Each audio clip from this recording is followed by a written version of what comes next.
ప్రియకుమారుడైన క్రీస్తు యేసు యొక్క శ్రేష్టమైన అతి పరిశుద్ధమైన నామంలో మీ అందరికీ నా శుభాభివందనం తెలియజేస్తున్నాను. ఉదయకాల సమయంలో ప్రభు సన్నిధిలో ఉదయకాలమే ప్రభు పాదాల మీద రావడం చాలా గొప్ప ధన్యత, మన బ్రతుకులో గొప్ప భాగ్యమయ్యేది. ఈ ఉదయకాల సమయంలో పాస్టర్ గారు నన్ను యవనస్తుల కొరకు ఒక మంచి వర్తమానం చెప్పమని ఒక 2 వారాల క్రితం నన్ను అడిగారు. మీ దైవజనులు దేవుని మహాకృపను బట్టి ఈ ఉదయకాల సమయంలో మీ మధ్య నిలవబడటానికి దేవుడు కృప చూపించాడు. చిన్న ప్రార్థన చేసుకుందాం. అందరం కళ్ళు మూసుకున్నట్లయితే. మా ప్రభువా, ప్రియకుమారుడైన యేసయ్య, ఈ ఉదయకాల సమయంలో ప్రభు మేమందరం నీ పాదముల చెంత చేరడానికి కృప చూపించావు, దయ చూపించావు ప్రభు. ఇప్పుడు ప్రభునైనా జరిగిన పాటల్లోనూ ఆరాధనలోనూ తోడుగా ఉన్న విధానాన్ని బట్టి వందనాలు, స్తోత్రాలు ప్రభు. అలాగే జరగబోయే వర్తమానాన్ని గురించి ప్రభు ప్రార్థిస్తున్నాం, సహాయం చేయండి. మా మనసులు ప్రభు ఇక్కడ నిలుపుకోవడానికి కృప చూపించండి, దయ చూపించండి. మాలో ఉన్న చిరాకు ఇవన్నీ మా నుంచి తొలగించి మన వేడుకొంచున్నాను తండ్రి. నీకు వందనాలు, నీకు స్తోత్రాలు ప్రభు. మీరే కృప చూపించి, మీరే దయ చూపించమని ఈ సమయాన్ని ప్రభునైనా మీ చేతికి అప్పగించుకుంటూ మా ప్రభును ప్రియకుమారుడైన క్రీస్తు యేసు యొక్క శ్రేష్టమైన అతి పరిశుద్ధమైన నామంలో ప్రార్థించి స్తుతించి వేడుకొంచున్నాం తండ్రి. యాకోబు రాసిన పత్రిక 1వ అధ్యాయము 12 నుంచి 15 వచనాలు ఒకసారి చదువుదాము.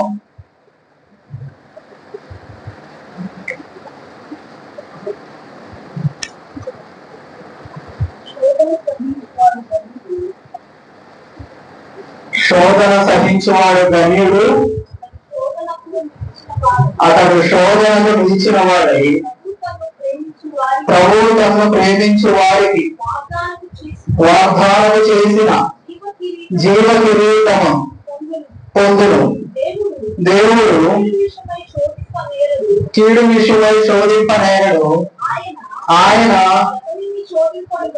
ఎవరిని శోధింపడు కనుక ఎవరైనా శోధింపబడినప్పుడు నేను దేవుడి చేత శోధింపబడుతున్నానని అనుకోవద్దు.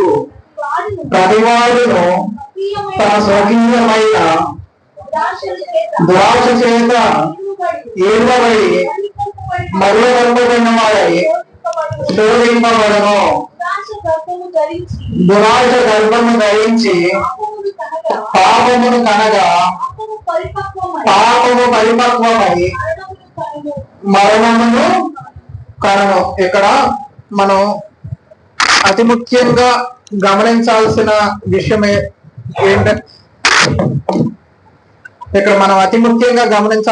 ఏంటంటే శోధన సహించువాడు ధన్యుడు, అతడు శోధనకు నిలిచిన వాడై ప్రభువు తను ప్రేమించిన వారికి వాగ్దానం చేసిన జీవితము పొందును.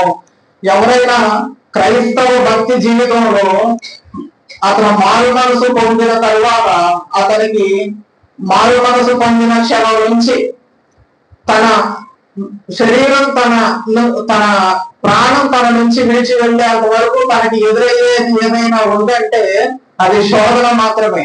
ఒక క్రైస్తవుడు తన ఆధ్యాత్మిక జీవితంలో దేన్నైనా తప్పించుకోగలుగుతాడు, కానీ శోధన అనే దాన్ని మాత్రం తప్పించుకోలేడు. అది యవనస్తుడైనా సరే, అది పెద్దవాడైనా సరే, ఇంకెవరైనా సరే, వన్స్ మనం దేవుడి సన్నిధిలో మారు మనసు పోయామంటే అపవాది ఏం చేస్తాడంటే మనల్ని స్టార్ట్ చేస్తాడు అనమాట. ఆ శోధనకు మనం నిలిచి ఉండమా అనేది అంతిమంగా మనకి జీవ కిరీటం వస్తుందా, జీవిత రేఖం ఇవ్వడం అనేది తెలుస్తూ ఉంటుంది అన్నమాట మన బ్రతుకులో. చాలా మంది విశ్వాస వేరుగా మనం బైబిల్లో గమనిస్తూ ఉంటాము.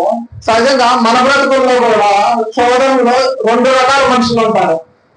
వాళ్ళు ఏమనుకుంటారంటే, మొదటి రకం గురించి, మొదటి టైప్ గురించి నేను చెప్తున్నాను. అతను ఏమనుకుంటాడంటే, అయ్యా నేను రోజు ప్రార్థనకు వస్తున్నాను, రోజు మందిరంలో ఉంటున్నాను, సంఘంలో ఉన్న ప్రతి దాంట్లో నేను పాల్గొంటున్నాను, ప్రతిరోజు వ్యక్తిగత ప్రార్థన నేను చేస్తున్నాను, అన్నిట్లో బాగానే ఉంటున్నాను, కానీ ఈ మధ్యలో ప్రభువుని నమ్ముకున్న దగ్గర నుంచి నాకు శోధనలు ఎక్కువైపోయినాయ్యా. శోధన శోధన శోధన.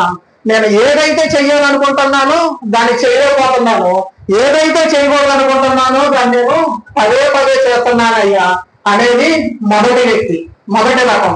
ఇంకో రకమైన చేస్తుంటాడు. అతను కూడా మందిరానికి వస్తాడు, అతను కూడా బైబిల్ చదువుతాడు, అతను కూడా వాక్యం వింటాడు, అన్ని బాగానే ఉంటాయి, కానీ ఒక చిన్న వీక్నెస్ ఉంటది.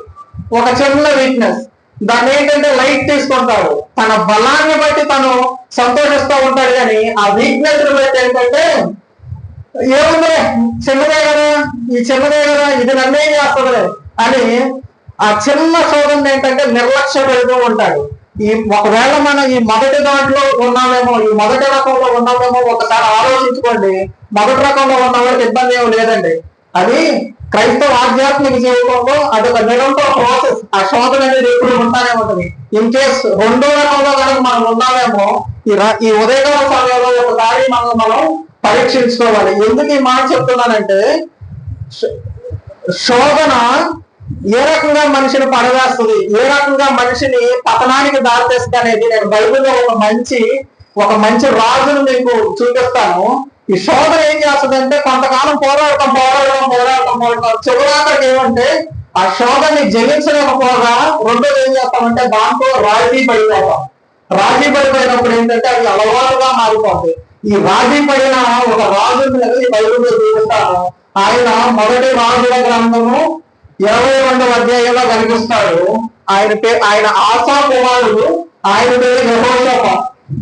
అలాగే 2 దినవృత్తాంతములు 15 నుంచి 20 అధ్యాయాల మధ్యలో ఆయన మనం చూడొచ్చు. చాలా మంది ఆయన చాలా జాగ్రత్తగా వినండి. ఇశ్రాయేలు 2 భాగాలుగా విభజించబడిపోయిన తర్వాత ఒకటి ఇశ్రాయేలు అన్నారు, 2 యూదా అన్నారు.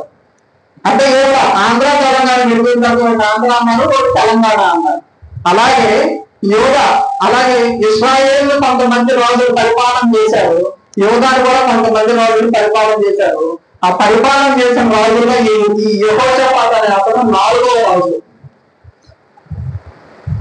బైబిల్ మొత్తంలో ఉన్న రాజుల్లో చూస్తే కేవలం మనం ఒక 3 రాజుల గురించి మాత్రమే చాలా మంచిగా వేయగలుగుతాం.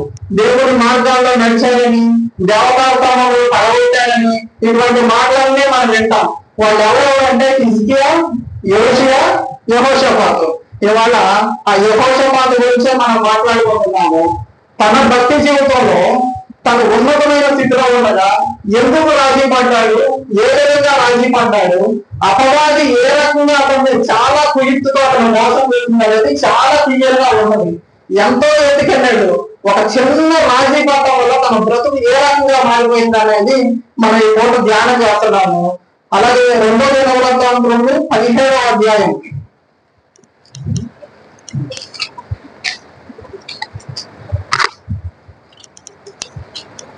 నేను చదువుతాను, చూడండి. 17వ అధ్యాయం 1వ వచనం. తర్వాత అతనికి బదులుగా అతని కుమారుడైన యెహోషాపాతు రాజై ఇశ్రాయేలు తన మీదకి రాకుండా తన రాజ్యంను బలపరుచుకునేను. ఏం చేశాడంటే యెహోషాపాతు తన తండ్రి దావీదు రాజై ఇశ్రాయేలు తన మీదకి రాకుండా తన రాజ్యంను బలపరచను. అతడు యూదా దేశంలోని ప్రాకారం సైన్యములను ఉంచి యూదా దేశమందును తన తండ్రి అయిన ఆసా పట్టుకున్న ఎఫ్రాయిము పట్టణములను కావలి మరమలు కూర్చెను. యెహోవా అతనికి సహాయుడై ఉండగా యెహోషాపాతు తన తండ్రి అయిన దావీదు ప్రారంభ దినములలో నడిచిన మార్గమందు నడుపుతూ. ఈ మాట అండర్లైన్ చేస్తాడండి. యెహోవా అతనికి సహాయుడై ఉండగా అంటే దేవుడు అతనికి సహాయుడై ఉండగా యెహోషాపాతు తన తండ్రి అయిన దావీదు ప్రారంభ దినములో నడిచిన మార్గమును నడుచుతూ బయలుదేవతను ఆశ్రయింపగా తన తండ్రి దేవుని ఆశ్రయించుతూ ఇశ్రాయేలు వారి చర్యలను వెంబడగా ఆయన ఆజ్ఞలను అనుసరించి నడిచెను. కాబట్టి యెహోవా అతని చేత రాజ్యమును స్థిరపరచెను. యెహోవా తనకు తోడుగా ఉండటం వలన ఏం చేశాడండి దేవుడు? యెహోషాపాతు యొక్క రాజ్యాన్ని స్థిరపరిచాడు. అలాగే అతనికి ఐశ్వర్యములు ఘనతయు మెండుగా కలిగిందంట. ఏం కలిగింది? ఈ లోకంలో మనం కోరుకునేది ఐశ్వర్యము, ఘనత. యెహోవా మార్గముల యందు నడుచుకున్నట్టు అతడు తన మనస్సు దృఢపరచబడిన వాడు ఉన్నత స్థలములలో దేవుడా తప్పనే నుండి తీసివేశాను. ఆ రాజు ఏం చేశాడంటే యెహోవా మార్గముల యందు నడుచుకున్నట్టు తన మనసును ఏం చేసుకున్నాడంటే దేవుడి యందు దృఢపరుచుకున్నాడు. అలాగే ఆయన చేసిన ఇంకో మంచి పని ఏంటంటే ధర్మశాస్త్రములు ప్రజలకు బోధించడము కొంతమంది యాజకులను ఏర్పరిచాడు. అన్ని రకాలుగా వర్దిల్లాడు, ధర్మంగా వర్దిల్లాడు, ఘనతలో వర్దిల్లాడు, అన్ని రకాలుగా వర్దిల్లాడు. ఎంత బలవంతుడు అయ్యాడంటే తనకున్న ప్రాకారములన్నింటినీ చాలా జాగ్రత్తగా తన పరివారంతో తన సైన్యంతో కావలించాడు. అంటే చుట్టుపక్కల ఉన్న కింద కింద జాగ్రత్తగా 12వ అధ్యాయం చూడండి, 10వ వచనం. యూదా దేశం చుట్టూ ఉన్న దేశంలో రాజ్యాలన్నిటి మీదకి యెహోవా భయం వచ్చినందున వారు యెహోషాపాతుతో యుద్ధము చేయకుండాలి. దేవుడు భయం ఎప్పుడైతే శత్రువుల మీదకి వచ్చిందో వాళ్ళు ఏం చేశారంట, యెహోషాపాతుతో యుద్ధం చేయడం మారివేశారంట. అలాగే 12వ వచనం, యెహోషాపాతు అంతకంతకు గొప్పవాడై యూదా దేశమునందు కోటలను సామాగ్రిని నిల్వ చేయు పట్టణములను కట్టించను. అలాగే 13 యూదా దేశం పట్టణంలో అతనికి బహుధనం సమకూర్చబడను, అతని కింద పరాక్రమశాలు ఎరుషలేములో ఉండేది. ఇతను ఏం చేశాడంటే అంతకంత గొప్పవాడైపోయాడు. దేవుడి మార్గములు ఎందుకు తన మనసును నిలుపుకోవడానికి తన మనసును దృఢపరుచుకున్నాడు. పరాక్రమశాలులను సైన్యాన్ని ఏర్పరిచి యోగా దేశాన్ని బలపరిచాడు, చుట్టూ కావలి కాయడానికి చేశాడు. ఎవరన్నా శత్రు రాజు తన మీదకు రావాలంటే గడగడ వణికిపోయేటట్టు చేశాడు. అటువంటి గొప్ప పని, అంత గొప్పగా తను ప్రభు మార్గంలో నిలిచాడు, జీవించాడు.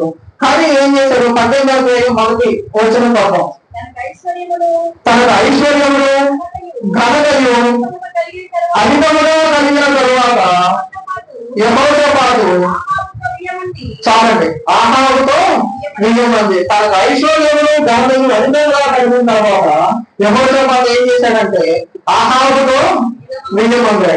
నేను నాకు చెప్పాను కదా, యోగా రాజ్యాన్ని పరిపాలించిన రాజుల్లో 3 రాజులు సంవత్సరం కూడా చాలా మంచి రాజు.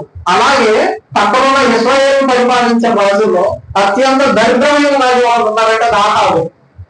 అతను తన భార్య మాటలు విని అనేక రకాలుగా తన యొక్క జీవితాన్ని నాశనం చేసేసుకున్నాడు అన్నమాట. అటువంటి రాజుతో ఏం చేశాడంట, విజయమందాడంట ఒక మ్యారేజ్ అలయన్స్ పెట్టుకున్నాడు. అంటే ఒక తన కుమారుని ఏం చేశాడు, వాళ్ళ కూతురికి ఇచ్చేసాడు. తనకి ఏం తక్కువ, ఈ యెహోషాపాతుకు ఉన్న గొప్ప లక్షణం ఏంటంటే తను ఏం చేయాలనో ప్రార్థన చేశాడు. తను దేని మీద యుద్ధానికి వెళ్ళాలన్నా ముందు ప్రార్థనలో కనిపెట్టుకొని యుద్ధానికి వెళ్ళాడు. అటువంటి వ్యక్తి ఏం చేశాడంటే ఎవరితో విజయమందాడు, ఒక దరిద్రమైన రాజుతో విజయమందాడు. మనం కూడా అంటే మన బ్రతుకుల్లో అన్ని విషయాల్లో వర్దిల్తాం, డబ్బులో వర్దిల్తాం, జాబులో వర్దిల్తాం, ఆరోగ్యంలో వర్దిల్తాం, కానీ చిన్న విషయంలో పడిపోతాం. ఒక పెద్ద సింహాన్ని పట్టుకోవాలంటే ఇంకో పెద్ద సింహాన్ని తీసుకెళ్తామా, చిన్న మ్యాప్ పట్టాం. ఒక పెద్ద చేపని పట్టుకోవాలంటే ఎవరంతో ఉంది, ఒక పక్షిని పట్టుకోవాలంటే వలంతో ఉంటుంది, అది కంటే కనిపించడం. సాధారణంగా కూడా అంతే, మన బలాన్ని మనం చూసి గర్వవేంతో ఉంటాం, కానీ మనం పడేయడానికి అది పెద్ద మన స్ట్రెంత్ పట్టుకోడు. మనతో ఏమి వ్యతిరేకతగా లేదా ఎలా నువ్వు ఎంతంటే నేనెంత నన్ను చూసుకోవడానికి రాడు, కానీ ముందు అసలు ఏం చేస్తాడంటే స్నేహానికి వస్తాడు, పక్కనే ఉంటాడు, స్నేహానికి వస్తాడు, మనతో పాటే కలిసి తిరుగుతాడు. ఎప్పుడైనా ఒకటే గుర్తు పెట్టుకోండి, ఒక చెడ్డోడు ఒక మంచోడు స్నేహం చేసినప్పుడు మంచోడు చెడ్డోడు అవుతాడు, అంతేగాని చెడ్డోడు మంచోడు అవుతాడు 100కి ఎప్పుడన్నా 100 సార్లు మాత్రమే జరుగుతుంది, 99 సార్లు మాత్రం మంచోడు చెడ్డోడు అవుతాడు. అలాగే మన స్ట్రెంత్ చాలా గొప్పగా ఉండొచ్చు, మనకు చాలా బలం ఉండొచ్చు, అన్ని విషయాల్లో మన జ్ఞానవంతులు అయి ఉండొచ్చు, కానీ there will be a small weakness. మనకి తెలియని వీక్నెస్ మనల్ని ఏంటంటే ఇది చేస్తా ఉంటది. ఈ ఉదయకాల సమయంలో మన బ్రతుకుల్లో ఏ వీక్నెస్ ఉందో మనం ఒకసారి ఆలోచన చేసుకోవడం మంచిది. చూడండి, యెహోషాపాతు చాలా గొప్ప రాజు. ఎంత గొప్ప రాజు అంటే తను ఏదైనా ప్రార్థనతోనే మొదలు పెట్టాడు. తన యుద్ధ భూమిలో వెళ్ళిన తర్వాత తన శత్రువు తన మీద దాడి చేయడానికి వస్తే చూడండి, తర్వాత మాట నేను చెప్తాను. 18వ అధ్యాయం 1వ వచనం చదువుకున్నాము. ఆ తర్వాత ఆహాబులో విజయమందిన తర్వాత కొన్ని సంవత్సరాలు గతించిన మీదట ఆహాబు చంద్రంలో ఉంటే అతను దగ్గర తిరిగాడు. చూడండి, ఆహాబు అతని కొరకును అతని వెంట వచ్చిన జనుల కొరకును అనేకమైన గొర్రెలను పశువులను పోయించి తనతో కూడా రామోద్విలాని మీదకు పోవడం అతన్ని ప్రేరేపించను. ఇక్కడైతే ప్రేరేపించడం ఉంది కానీ ఇంగ్లీష్ లో ఇంగ్లీష్ అని ఉంది. ఏం చేశాడంట? ముందు మంచి భోజనం పెట్టాడు, మంచి విందు చేశాడు. తర్వాత నిదానంగా ఏం చేశాడు? బావగారు నాతో పాటు రామోద్గిలాల మీద యుద్ధం చేయడానికి నువ్వు కూడా వస్తావా అన్నాడు. అప్పుడు ఇశ్రాయేలు రాజు, ఇశ్రాయేలు మూడవ వచనం, ఇశ్రాయేలు రాజైన ఆహాబు యోధారాజైన యెహోషాపాతును చూసి నీవు నాతో కూడా రామోద్గిలాలకు వచ్చేది అని అడిగగా యెహోషాపాతు చూడండి ఏమంటున్నాడు? నేను నీ వాడను. ఎవరు వాడంట? నా జనులు నీ జనులు, మేము నీతో కూడా యుద్ధములకు వచ్చేదని అప్పుడు దాకా నిలబడ్డాడు. బియ్యం అన్నాడు ఫస్ట్ థింగ్, భోజనం చేశాడు సెకండ్ థింగ్, ఇక మూడోది ఏమంటున్నాడు? నేను నీ వాడను. రాజీ పడిపోయిన తర్వాత ఏమైందంటే నేనేమవుతా? నీ వాడిని అవుతా. అతనంతా రాజీ పడితే పర్లా, తనతో పాటు తన రాజ్యాన్ని కూడా రాజీకి తీసుకొచ్చేసాడు. నా జనులు కూడా నీ జనులు. అక్కడ మన అంకం పూర్తయిపోయింది. ఆహాబు అసలు యెహోషాపాతు అనే రాజు ఆహాబు నిబంధన పర్లా, యెహోషాపాతు ఉన్న పరివారంతో ఆహాబు యోగా రాజ్యాన్ని కన్నెత్తి చూస్తేనే ముక్కలైపోతాడు. అటువంటి రాజుతో ఇలా నియమందాడు. అనే తర్వాత వీళ్ళు ఏం చేశారంటే బియ్యమందాడు, విందు చేశాడు, భోజనం తిన్నాడు, అతనితో ఒప్పందం చేసుకున్నాడు. అయ్యా మేము మనం ఒకటే కదా, మన తాతలు నీ తాతలు అందరూ ఒకటే కదా, మనం వెళ్దాం, వెళ్ళి యుద్ధం చేద్దాం అనుకున్నారు. యుద్ధం చేయడం మొదలు పెట్టిన తర్వాత అప్పుడు ఇశ్రాయేలు రాజు ఏం చేశాడంటే కొంతమంది 400 మంది ప్రవక్తలు పంపించాడు. ప్రవక్తలు పంపించి అయ్యా మేము రామోద్గిలాల మీద యుద్ధానికి వెళ్ళమంటారా వద్దంటారా విచారం చేయండి అంటే ఈ 400 మంది ప్రవక్తలు కూడా ఏం చేస్తున్నారంటే వెళ్ళన్నా మీరు వెళ్తే రాజా మీరు వెళ్తే మీరు జయించుకొని వచ్చేస్తారన్నది. ఇక అప్పుడు యెహోషాపాతు అడుగుతున్నాడు, అలాగే రాజా వీళ్ళు కాదు, ఈ 400 ప్రవక్తలు కాదు, యెహోవా ప్రవక్త ఒక్కడైనా ఇక్కడ లేడా అని అడుగుతున్నాడు. అంటే మన బ్రతుకుల్లో కూడా అంటే మనం ఏంటంటే మన చిత్తాన్ని మనం గ్రహించుకుంటాము. మనం ఆల్రెడీ ఒక రిలేషన్లోకి ఎంటర్ అయిపోతాము. అప్పుడు అడుగుతాం అయ్యా నీ చిత్తం ఏంటయ్యా? ఇంకా ఒకసారి మన రిలేషన్ లోకి ఎంటర్ అయిపోయిన తర్వాత ఆయన చిత్తంతో పని నీ చిత్తాన్ని చేసుకుంటే అవుతావు కదా. ఆహాబు రాజుతో బియ్యం అంతకు ముందే నీ చిత్తం ఏంటి ప్రభు అంటే బాగుండేదేమో. ఆల్రెడీ బియ్యం అంటే కమిట్ అయిపోయాడు, కాంప్రమైజ్ అయిపోయాడు. ఇప్పుడు ఏమంటున్నాడంటే యెహోవా ప్రవక్తల్లో ఒక్కడైనా లేదా అంటున్నాడు. దానికి ఆహాబు రాజు జవాబు చెప్పాడు, ఎందుకు లేదయ్యా ఉన్నాడు, ఎవరు యెమ్లా కుమారుడైన మికాయా ఉన్నాడు కానీ అతను ఎప్పుడు నా గురించి మంచి చెప్పడయ్యా, వాడు ఎప్పుడు నా గురించి వ్యతిరేకత చెప్తాడు, అందుకనే వాడి మీద నేను ద్వేషాన్ని పెంచుకున్నానయ్యా అంటాడు. లేదు లేదయ్యా వాళ్ళు ఒకసారి పిలిపించంటే వాళ్ళ సైన్యంలో ఒక మెంబర్ ఇచ్చి ఆయన పిలిపిస్తాడు. పిలిపించి ఏయా మరి మేము రామోద్యోగం మాకు యుద్ధానికి వెళ్దామా వద్దా అంటే వెళ్ళండి మీరు గెలుస్తారు అంటాడు. కాదు నువ్వు ఒట్టేసి నాకు నిజమే చెప్పాలంటే ఇశ్రాయేలీయులు జనులు రాజు లేక చెడిపోతారు అంటాడు. చూసేవా యెహోషాపాతు రాజా, నేను చెప్పానా ఇతను నా గురించి ఎప్పుడు మేలు పలకలేదు, ఎప్పుడే తీరు పలుకుతాడు అన్నానా అంటే లేదు అని ఇలా అందరి మాటల్ని తీసుకొని మొత్తానికి యుద్ధానికి వెళ్తారు. యుద్ధానికి వెళ్లే ముందు చాలా కుయుక్తి, అపవాది యొక్క కుయుక్తి చూడండి, ఆహాబు యొక్క తెలివితేటలు చూడండి. ఎక్కడంటే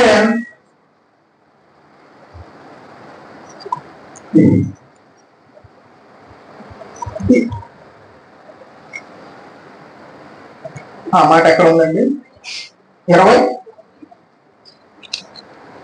ఆయన ఏమంటాడంటే ఆహాబు అంటాడు యెహోషాపాతు, అయ్యా 29 ఇశ్రాయేలు రాజు నేను మారు వేషం వేసుకొని యుద్ధముకు పోవును, నీవు నీ వస్త్రములే ధరించుకొని మని యెహోషాపాతుతో చెప్పి చాలండి. ఎంత కుయుక్తో చూసారా? అప్పటి వరకు ఇద్దరు బాగా ఉన్నారు, ఆహాబు రాజు ఏమన్నాడంటే, అయ్యా నేనేమో మామూలు బట్టలు వేసుకుంటాను, నువ్వు మాత్రం రాజు బట్టలు వేసుకో అంటే. ఆహాబు యొక్క భయం ఏంటంటే, రాజు బట్టలు వేసుకుంటే జయించలేకపోతే చంపేస్తాడని. ఒకవేళ మామూలు బట్టలు వేసుకుంటే ఏంటంటే, నా బదులు అతను రాజు అనుకొని అతను చంపేస్తాడని. అయితే ఆ గొప్ప శత్రు సైన్యం మీదకి వచ్చినప్పుడు ఏంటంటే, వాళ్ళు కూడా అంతే. అలా రాజు ఏం చేస్తాడంటే ఒక కమాండ్ చేస్తాడు, అయ్యా మీరు అడవులతోనైనా తక్కువ వాడితోనైనా మీరు పోరాటం చేయొద్దు, ఇశ్రాయేలు రాజుతోనే పోరాటం చేయమంటాడు. అప్పుడు ఏమవుతుందంటే, ఇశ్రాయేలు రాజుతో పోరాటం చేయరా అంటే, అప్పుడు యుద్ధ డ్రెస్ వేసుకున్నాడు, రాజు డ్రెస్ యెహోషాపాతు. వాళ్ళు ఏం చేశారంటే ఆహాబు వదిలిపెట్టి యెహోషాపాతు తరగటం మొదలు పెట్టాడు. యెహోషాపాతు ఆ యుద్ధ భూమిలో నుంచి ప్రభువుకి మొదలుపెడుతున్నాడు. ఇంగ్లీష్ లో ట్రైడ్ అవుట్ అని రాస్తుంది. ఎప్పుడైతే ప్రభు సహాయం చేశాడో తనని యుద్ధ భూమిలో నుంచి బయట పడేశాడు. కానీ ఆహాబు ఏంటంటే తెలియకే ఒక బాణం అంటే ఇక్కడ గుచ్చుకొని తను యుద్ధం ముగిసేసరికి సాయంత్రానికి చనిపోయి పడిపోయాడు అనమాట. సహజంగా మన బ్రతుకుల్లో కూడా మనం కూడా అంతే. అనేక మార్లు మన బ్రతుకుల్లో మనం కాంప్రమైజ్ అయిపోతూ ఉంటాం.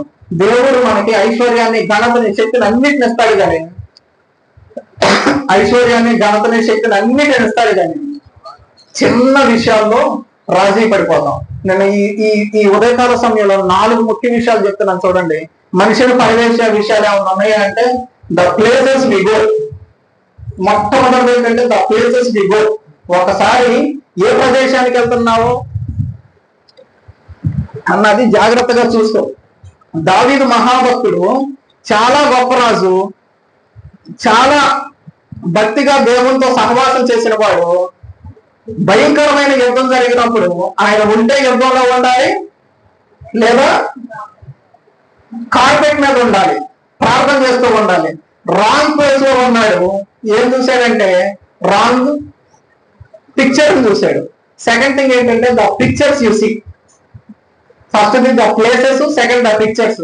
మన ఫోన్ లో చూస్తున్నామా, టీవీలో చూస్తున్నామా. ఇంకోటి ఏంటంటే మనం పాపం వైపు నడిపించేది ఏంటంటే మొట్టమొదటగా places, 2 the pictures, 3 the people we do the friendship with. ఎవరిదైతే మనం స్నేహం చేస్తున్నామో బహు జాగ్రత్తగా స్నేహం చేయాలి. ముందే అన్ని దేవుడి చిత్తాన్ని అడిగి చేసుకోవాలి. లేదంటే మన బ్రతుకు కూడా యెహోషాపాతు మాదిరిగా తన చిత్తాన్ని నెరవేర్చుకున్న తర్వాత నీ చిత్తమేంటి ప్రభు అంటే ఉపయోగం లేదు. అందుకని పెళ్లి కానీ యవనస్తులు ఎవరన్నా ఉంటే బహు జాగ్రత్తగా చెప్తున్నాను, ముందే సిద్ధపడండి, ముందే ప్రార్థించండి. Ask God for right partnership. మనిషి బ్రతుకులో ఎప్పుడు రైట్ పార్ట్నర్షిప్ ఉండాలి. సరైన ప్రదేశాల్లోనే అతను ఉండాలి, సరైన పిక్చర్స్ మాత్రమే ఉండాలి. అలాగే మనల్ని పాపానికి నడిపించే 4వ విషయం ఉంటుంది, ద ప్యాషన్ యూ హ్యావ్. మన బ్రతుకులో ఏ కోరిక అయితే ఉందో అది మనల్ని పాపం వైపు నడిపిస్తుంది. నీకు మంచి కోరిక ఉందా, మంచి సన్మార్గంలో నడుస్తావు. ఒకవేళ నీ హృదయంలో, నీ అంతరంగంలో ఒక చెడ్డ కోరిక ఉందా, ద ప్యాషన్, నీ కోరిక నీ బ్రతుకుని డిసైడ్ చేస్తుంది. ఈ 4 ఏంటి? The 4 things, people, pictures, places and the passion. ఈ 4 ఏం చేస్తాయి అంటే నీ పర్సనాలిటీని డిసైడ్ చేస్తాయి. పర్సనాలిటీ నథింగ్ బట్ నీ క్యారెక్టర్ ని డిసైడ్ చేస్తాయి. ఎప్పుడు కూడా ఈ 4 చాలా జాగ్రత్తగా ఇది చేసుకో. సంసోను చాలా బలవంతుడు. ఎక్కడ ఉన్నాడంటే రాంగ్ ల్యాబ్ లో ఉన్నాడు. రాంగ్ ల్యాబ్ ఏమంటారు? వడిలో ఉన్నాడు. రాంగ్ దెలీలా యొక్క వడిలో ఉన్నాడు. తన బలమంతా పోగొట్టుకున్నాడు. అలాగే ఎప్పుడు చెడ్డ ప్రదేశముల తట్టు చూడొద్దు. ఎప్పుడు కూడా మనిషికి చాలా మంది చూస్తే చాలా బలవంతులే, చాలా స్ట్రెంత్ కలిగిన వాళ్ళే, కానీ చిన్న వీక్నెస్లు ఏముందలే అనుకుంటారు. ఏంటంటే అక్కడ ఎవడో ఉంటాడు, 4 స్నేహితులు కూర్చోనంటే ఏం అవసరం లేదురా, చిన్న డ్రింకేగా తాగు, మేము ముందు తాగుతాం, నువ్వు డ్రింక్ తాగంటారు. జస్ట్ ఫర్ ఎ మూమెంట్, చిన్నదే కదా అంటారు. ఏముంది కదా, ఒక్కసారి తాగు అయిపోద్ది కదా, ఒక్కసారి తాగరా, ఏమో ఒకసారి అలానే వదిలే, నువ్వేం లోపల తెలుసొద్దు, నోట్లో వదిలేయండి. అది ఏముందా, ఈ ఒక్క మూత తాగు ఏమవుదు, జస్ట్ ఫర్ మూమెంట్ రా, ట్రెండ్ అలా ఉంది అంటారు. చిన్నవే బ్రతుకులో పెద్ద చెట్లు కూడా, పెద్ద చెట్లు పడేయాలన్నా కూడా చిన్న గుంట తీసి చిన్న ముందు పెడతారు, ఖచ్చితంగా వారంలో పడిపోతాయి అన్నమాట. అందుకనే మన బ్రతుకులు ఎప్పుడు చాలా జాగ్రత్తగా ఉండాలి. యెహోషాపాతు తను రాజీ పడటం వలన, తన కాంప్రమైజ్ అవటం వలన ఏమైందంటే తను తన పరివారాన్నంతా ఆహాబు దగ్గర మోకరిల్లేలాగా చేశాడు. ఆ తర్వాత చూడండి 19వ అధ్యాయం 2వ వచనం. దీర్ఘదర్శి హనానీ కుమారునకు యోబు అతను ఎదుర్కొనబోయి రాజైన యెహోషాపాతులకు ఈలాగు ప్రకటన చేశాను, నీవు భక్తిహీనులకు సహాయం చేసి యెహోవా శత్రువులకు స్నేహితుడు వైద్యు కదా. అందువలన చాలండి, అందువల్ల యెహోవా సన్నిధి నుండి ఏం చేశాడంట యెహోషాపాతు? భక్తిహీనులకు, ఆహాబు ఎవరండి? భక్తిహీనుడు సహాయం చేసి ఎవరికి స్నేహితుడు అయ్యాడో చెప్పండి. చాలా క్లియర్ గా రాశాడు, యెహోవా శత్రువులకు. మన స్నేహం భక్తిహీనులతో ఉంటే మనం ఎవరితో స్నేహితులు అవుతాం? యెహోవా యొక్క, దేవుని యొక్క శత్రువులతో మనం స్నేహం చేసిన వారు అవుతాం. కాబట్టి మన బ్రతుకును, మన ప్రవర్తనను 1-4 సార్లు మనం జాగ్రత్తగా వాక్యమందు శుద్ధి చేసుకోవాలి. మన ప్లేసెస్, మన పీపుల్, మన ఫ్రెండ్స్ లేదా మన పిక్చర్స్ ఏమైతే మనం చూస్తున్నామో, మన కోరిక ఏదైతే ఉందో దాన్ని ప్రభు సన్నిధిలో ఎప్పుడు సరిచూసుకుంటా ఉండాలి. ఎంత దారుణమైన పరిస్థితికి వెళ్ళాడంటే, ఆసాపు దేవుడి మార్గంలోనే నడిచాడు, యెహోషాపాతు కూడా దేవుడి మార్గంలో నడిచాడు. కానీ తన నెక్స్ట్ జనరేషన్ చూసారా, యెహోరాము తన కుమారుడు, తన జ్యేష్ఠుడు యెహోషాపాతు యొక్క పెద్ద కుమారుడు ఏం చేశాడు ఇంకా చాలా క్లియర్ గా రాశాడు. నడిస్తే తండ్రి మార్గంలో, తాత మార్గంలో నడవాలి. ఎవరి మార్గంలో నడిచాడు? ఆహాబు మార్గంలో ఎందుకు నడిచాడు? 21వ అధ్యాయం 6వ వచనం. అతను ఆహాబు కుమార్తెను పెళ్లి చేసుకొని ఆహాబు సంతతి వారు నడిచిన ప్రకారం ఇశ్రాయేలు రాజులు ఎవరి మార్గం నడిచాడంటే ఆహాబు కుమార్తెను పెళ్లి చేసుకున్నాడంట. ఆహాబు సంతతి వారు నడిచిన ప్రకారము ఇశ్రాయేలు రాజుల మార్గముల యందు నడిచాడంట. మన భక్తి జీవితం, మన ప్రవర్తన సరిలేకపోతే మనల్ని ఏమన్నా క్షమిస్తాడేమో, కానీ తర్వాత ఏం చేస్తాడంటే మన మార్గం లేదు. మన దగ్గర మనం ఏం సంపాదించినా, ఎంత సంపాదించినా దేని కొరకు? మనం కన్నీరు కాచినా దేని కొరకు? మన సంతానం నిలబడాలంటే మనం ఎవరితో పడితే వాళ్ళతో రాజీ పడకూడదు. ఎక్కడ పెడితే కూడా ఉండకూడదు. ఎవరితో పెడితే వాళ్ళతో ఏది పెడితే ఏ కోరిక పెడితే కోరిక.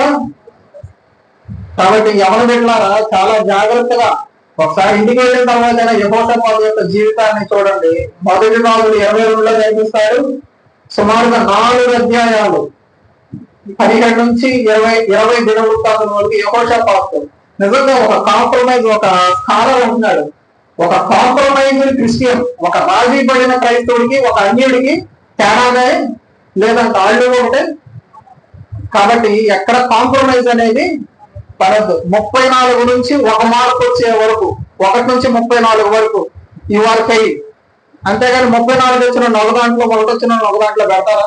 34 నుంచి 1 మార్క్ వస్తే 35 వస్తేనే పాస్. నువ్వు 5 సబ్జెక్టులో 90 వచ్చి 1 సబ్జెక్ట్ లో ఫెయిల్ అయ్యావనుకో, అన్ని బలంగానే ఉన్నావు, ఒక మ్యాథ్స్ లో 34 వచ్చినాయి, నిన్ను ప్రమోట్ చేస్తారు, డిమోట్ చేస్తారు. డిమోటెడ్ అంటే నువ్వు 5లో చాలా బలం ఉంది, నేను మంచి వాక్యం చదవగలుగుతాను, ప్రతిరోజు ప్రార్థన చేయగలుగుతున్నాను, ప్రతిరోజు మోకరించగలుగుతున్నాను, సేవకునికి పరిచయం చేయగలుగుతున్నాను, సంఘాన్ని బాగా నేను నడిపించగలుగుతున్నాను, మ్యూజిక్ సిస్టమ్ లో నేను బాగా ఆడిపోయిపోయానంటే ఉపయోగం లేదు. There will be something. ఏదైతే కుయుక్తితో సాతాను నిన్ను జయించడానికి ప్రయత్నం చేస్తా ఉంటాడు, వాడితో నువ్వు పోరాడటం నేర్చుకో. పోరాడాలి అంటే ఎప్పుడు మెలుకోగలిగి ఆ పోరాటంలో నిలిచి ఉంటే మనకేమొస్తుందంటే జీవ కిరీటము ప్రభు మనకి ఇస్తాడనమాట. కాబట్టి ఈ ఉదయకాల సమయంలో మీరు 1-4 సార్లు ప్రభు పాదములు పట్టుకొని బ్రతిమలాడే మార్గాన్ని మీరు నేర్చుకోవాలి. అలాగే అవకాశం ఇచ్చిన పాస్టర్ గారికి చాలా సంతోషం. నేను 30 నిమిషాలకు మించి ఎక్కువ చెప్పలేను, చెప్పను కూడా. దేవుని చిత్తం అయితే మరొక్క మారు మీ సంఘానికి వస్తాను. ఎందుకు వస్తాను అంటే వాగ్దానం గురించి మాట్లాడాలని నాకు ఎప్పుడో ఒక 3 years నుంచి నాకు ఒక బలమైన కోరిక ఉంది, మీ దగ్గర వాగ్దానం గురించి మాట్లాడాలని. తప్పనిసరిగా వాగ్దానం గురించి మాట్లాడటానికి ఒక వారం వస్తాను. అలాగే అందరూ మోకరించినట్లయితే ప్రార్థన చేసుకుంటాం.